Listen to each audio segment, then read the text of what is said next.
नमस्ते भाइयों बहनों। मैं आशा करता हूँ कि आप सभी अच्छे होंगे और ठीक होंगे। आज हम कक्षा 10वीं के विज्ञान पाठ का पार्ट 1 रासायनिक अभिक्रिया के लेक्चर नंबर 4 में उपचयन, अपचयन, रेडॉक्स अभिक्रिया, संसारण और वित्रगंधिता के बारे में पढ़ेंगे।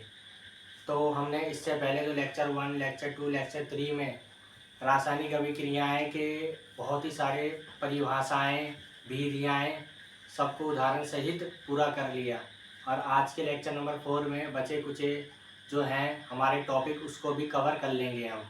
तो स्टार्ट करते हैं हम अपना। सबसे पहले उपचयन क्या होता है। उपचयन क्या होता है? उपचयन क्या होता है? जब किसी अभिक्रिया में, अभिकारक में ऑक्सीजन जब जुड़ता है, ऑक्सीजन यानी कि ऑक्सीजन अणु, जब ऑक्सीजन अणु किसी अभिकारक पदार्थ में जुड़ता है तो क्या होता है, वो अभिकारक पदार्थ ऑक्साइड हो जाती है, डाइऑक्साइड हो जाती है या ट्राईऑक्साइड हो जाती है। जितने भी उस अभिकारक पदार्थ में ऑक्सीजन के अणु जुड़ते हैं जिससे वो पदार्थ क्या हो जाती है, ऑक्साइडों में हो जाती है। तो जब किसी अभिकारक पदार्थ में या किसी भी पदार्थ में जब ऑक्सीजन अणु जुड़ता है तो हम कहते हैं कि वो पदार्थ उपचयन हो गया है, उपचयित हो गया है। तो उपचयन क्या होती है इसके बारे में मैंने यहाँ लिख रखा है डेफिनेशन। उपचयन जब किसी अभिक्रिया में, अभिकारक में ऑक्सीजन अणु जुड़ता है तो वह उपचयन हो जाती है। यानी कि मैंने जैसे आपको बताया था कि जब किसी अभिक्रिया में कोई अभिक्रिया चल रही है, उस अभिक्रिया में हमने कोई अभिकारक पदार्थ लिया है, यदि वो अभिकारक पदार्थ है, यदि उसकी क्रिया मैंने ऑक्सीजन से कराई तो ऑक्सीजन से कराने से क्या होगा कि उस अभिकारक पदार्थ में क्या होगी, ऑक्सीजन अणु जुड़ जाएगी, जिससे क्या हो जाएगा, उसका ऑक्साइड हो जाएगा, डाइऑक्साइड या ट्राईऑक्साइड बन जाएगा। जिससे क्या होगी, वो पदार्थ क्या कहलाएगी, मेरी उपचयित कहलाएगी, उपचयन कहलाएगी। यानी कि उस पदार्थ का मेरा उपचयन हो गया है। तो उपचयन कुछ नहीं होता है, उपचयन उस पदार्थ की स्थिति होता है जब वो ऑक्सीजन से जुड़ता है। जब उस पदार्थ में ऑक्सीजन जुड़ जाता है तो हम कहते हैं कि वह पदार्थ उपचयन हो गया है। तो जब किसी अभिक्रिया में, अभिकारक में ऑक्सीजन अणु जुड़ता है तो वह उपचयन हो जाती है। उदाहरण के लिए देखिए कॉपर। कॉपर की क्रिया जब मैं ऑक्सीजन से कराता हूँ तो मेरा क्या बन गया, कॉपर ऑक्साइड। तो इसमें आप देख सकते हैं हम कॉपर के साथ ऑक्सीजन जुड़ गया जिससे कॉपर ऑक्साइड बन गया। तो हम यहाँ कह सकते हैं कि यहाँ पे मेरे अभिकारक पदार्थ कॉपर का उपचयन हुआ है कॉपर ऑक्साइड में। इसी प्रकार यहाँ आइए फेरिक। फेरिक यानी कि आयरन। जब आयरन की क्रिया हम ऑक्सीजन से कराते हैं तो मेरा फेरिक ऑक्साइड बनता है, ferric trioxide, sorry ferric trioxide बनता है। तो इसमें देखिए जब आयरन की क्रिया जब मैंने ऑक्सीजन से कराई तो क्या बना, मेरा फेरिक ट्राईऑक्साइड बना। और इसमें आयरन में ऑक्सीजन अणु जुड़ गया तो हम कह सकते हैं इसमें कि इसमें आयरन का मेरा उपचयन हुआ है। अब दूसरी अभिक्रिया पे हम चलते हैं जो कि है अपचयन। अपचयन जो होता है वो उपचयन का उल्टा होता है। तो अपचयन देखिए क्या होता है। अपचयन क्या होता है कि जब किसी अभिक्रिया में, अभिकारक पदार्थ में ऑक्सीजन अणु हट जाता है, ऑक्सीजन अणु क्या हो जाता है, उससे जब हट जाता है तो वह पदार्थ क्या हो जाती है, अपचयन हो जाती है। यानी कि हम कहते हैं कि वह पदार्थ क्या हो गई, अपचयित हो गया है। तो इधर देखिए मैंने लिख रखा है इसके बारे में। अपचयन जब किसी अभिक्रिया में, अभिकारक में से ऑक्सीजन अणु हट जाता है तो वह अपचयन हो जाती है। कहने का मतलब यही है कि जब किसी अभिक्रिया में पहले से ही उस अभिकारक पदार्थ में ऑक्सीजन अणु जुड़ा होगा, लेकिन उस अभिक्रिया के होने के कारण उस अभिकारक में से क्या हो गया, ऑक्सीजन अणु उससे अलग हो गया, जिसके कारण वह पदार्थ क्या हो गई, अपचयन हो गई, जिसे हम कहेंगे वो पदार्थ अपचयन हो गया, उससे ऑक्सीजन हट गई है। तो उदाहरण में देखिए जैसे यहाँ मैंने H2O लिया, जल, जिसमें ऑक्सीजन जुड़ा पड़ा है, लेकिन अभिक्रिया के फलस्वरूप क्या हुआ, हाइड्रोजन था, मेरे हाइड्रोजन में से ऑक्सीजन क्या हो गया, अलग हो गया। तो हम यहाँ कह सकते हैं हाइड्रोजन का मेरा उपचयन हो गया है H2O में। जहाँ मेरा H2O ये क्या है, मेरा जल, ये जल जो था मेरा अभिक्रिया के फलस्वरूप इसका हाइड्रोजन में क्या हो गया, उपचयन हो गया, यानी कि इसमें से ऑक्सीजन हट गई। तो उपचयन और अपचयन क्या होता है मैंने आपको बता दिया। उपचयन क्या होती है, उपचयन क्या होती है, जब किसी अभिक्रिया में, अभिकारक में ऑक्सीजन अणु जुड़ेगा तो वह उपचयन कहलाएगी, अर्थात उसे कहेंगे कि वह पदार्थ उपचयित हो गई है। और जब किसी अभिक्रिया में, अभिकारक में से ऑक्सीजन अणु हट जाता है तो वह अपचयन हो जाती है, अर्थात हम कहेंगे वह पदार्थ अपचयित हो गई है। अब इसके आगे हम बढ़ते हैं रेडॉक्स अभिक्रिया। अब हमारी नेक्स्ट अभिक्रिया है रेडॉक्स अभिक्रिया। रेडॉक्स अभिक्रिया क्या होती है? रेडॉक्स अभिक्रिया एक ऐसी रासायनिक अभिक्रिया होती है जिसमें एक अभिकारक पदार्थ में ऑक्सीजन जुड़ता है और दूसरे अभिकारक पदार्थ से ऑक्सीजन हटता है। तो जब ऐसी अभिक्रिया जिसमें एक अभिकारक पदार्थ में ऑक्सीजन जुड़ता हो और दूसरे अभिकारक पदार्थ से ऑक्सीजन हटता है तो ऐसी अभिक्रिया क्या कहलाती है? मेरी रेडॉक्स अभिक्रिया कहलाती है। कहने का मतलब ये है कि एक ऐसी रेडॉक्स अभिक्रिया ये एक ऐसी रासायनिक अभिक्रिया होती है जिसमें एक अभिकारक पदार्थ तो उपचयन होता है तो दूसरा अभिकारक पदार्थ अपचयन होता है। तो जब किसी अभिक्रिया में एक पदार्थ अपचयन होगा, दूसरा पदार्थ उपचयन होगा, तो रासायनिक अभिक्रिया क्या कहलाएगी? मेरी रेडॉक्स अभिक्रिया कहलाएगी। रेडॉक्स अभिक्रिया को हम उपचयन अपचयन अभिक्रिया कहते हैं। उपचयन अपचयन अभिक्रिया इसलिए कहते हैं क्योंकि इसमें एक अभिकारक पदार्थ उपचयन होता है तो दूसरा अभिकारक पदार्थ अपचयन होता है। इसकी परिभाषा मैंने बोर्ड पे लिख रखी है। रेडॉक्स अभिक्रिया, जब किसी अभिक्रिया में एक अभिकारक पदार्थ में ऑक्सीजन अणु जुड़ता हो तथा दूसरे अभिकारक पदार्थ से ऑक्सीजन अणु हट जाता है तो ऐसी अभिक्रिया रेडॉक्स अभिक्रिया या उपचयन अपचयन अभिक्रिया कहलाती है। उदाहरण में देखिए उदाहरण में मैंने लिया है कॉपर की क्रिया जब मैं H2O से कराता हूँ तो मेरा कॉपर ऑक्साइड और हाइड्रोजन बनता है। तो इसमें ध्यान से देखिएगा, इसमें देखिए कॉपर में ऑक्सीजन नहीं लगा है, लेकिन H2O में आते हैं तो H2O में हाइड्रोजन के साथ क्या लगा? ऑक्सीजन। लेकिन जब अभिक्रिया हुई, जब इन दोनों में अभिक्रिया हुई तो अभिक्रिया के फलस्वरूप कॉपर में ऑक्सीजन जुड़ गया और H2O से ऑक्सीजन हट गया। तो यहाँ पे हम कह सकते हैं कि कॉपर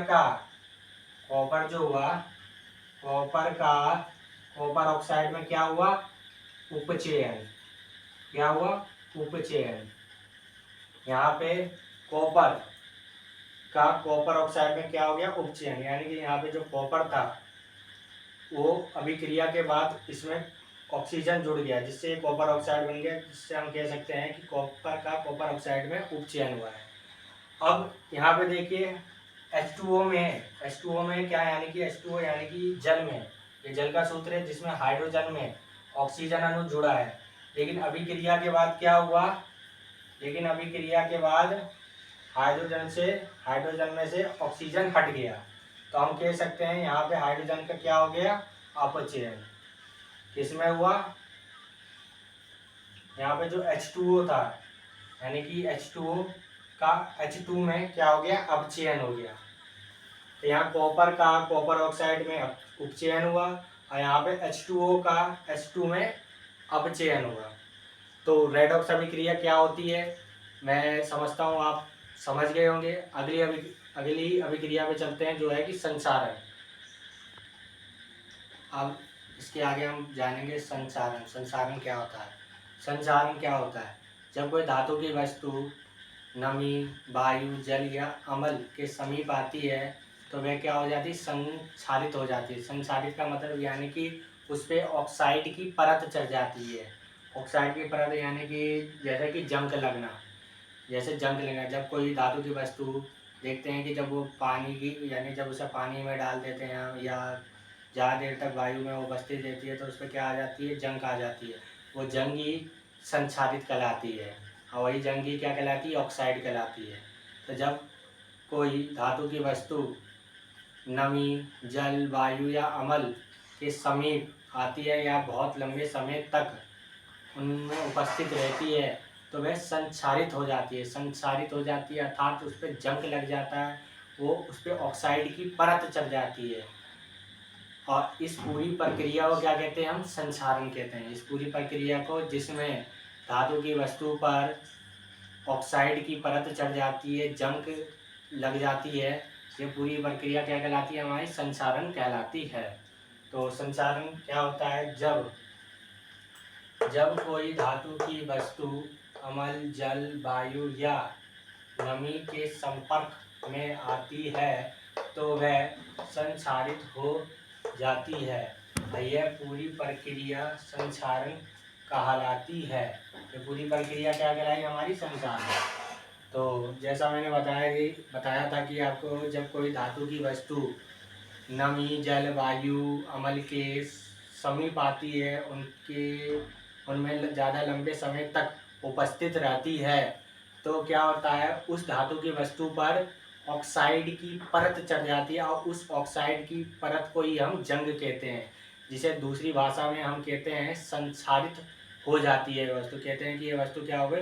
हमारी संक्षारित हो गई, यानी कि इस वस्तु पे हमारी जंग लग गई है। जंग लगना यानी कि कह देते हैं कि वो वस्तु संसारित हो गई है। तो आइए पूरी प्रक्रिया जो क्या कहलाती है? संसारण कहलाती है, जिसमें धातु की वस्तुएं क्या हो जाती है? संसरित हो जाती है। जैसे कि यहाँ पे चांदी पर काली परत चढ़ना, कॉपर पर हरी परत का चढ़ना। जब चांदी या कॉपर अम्ल, जल, वायु या नमी के संपर्क में आती है तो इन पर क्या होती है? ऑक्साइडों की परत चढ़ जाती है। चांदी पर काली परत की ऑक्साइड चढ़ जाएगी, यानी चांदी पर जो सिल्वर ऑक्साइड की परत चढ़ेगी वो काली परत होती है, काली कलर की होती है।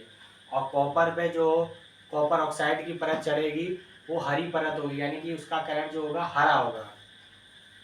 तो चांदी पर काली परत चढ़ जाती है और कॉपर पर हरी परत चढ़ जाती है। तो संक्षारण क्या होती है मैंने बता दिया। अब संक्षारण को रोकने के लिए हम क्या कर सकते हैं?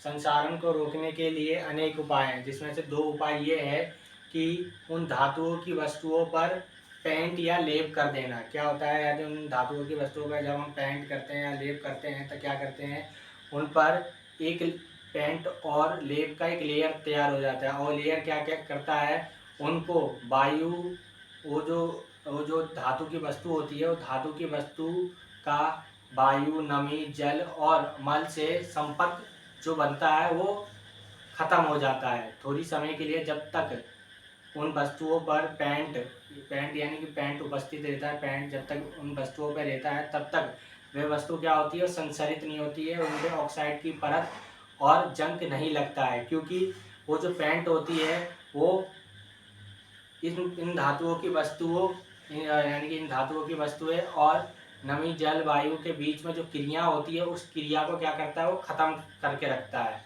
और जब ये पेंट हट जाती हैं तो वो क्रिया दोबारा शुरू होने लगती है, फिर इन पर जंग लगना स्टार्ट होने लगता है। तो धातु की वस्तुओं को लंबे समय तक सुरक्षित रखने के लिए हम इन पे पेंट कर सकते हैं। और दूसरा उपाय ये है कि इन धातुओं की वस्तुओं को ऐसी जगह पर रख दें जहाँ नमी, जल, वायु की उपस्थिति या तो बहुत कम हो या तो नहीं हो। तब ये ज़्यादा लंबे समय तक इन पे कोई भी ऑक्साइड की परत अर्थात जंग नहीं लगेगा, अर्थात ये संचरित नहीं होगी।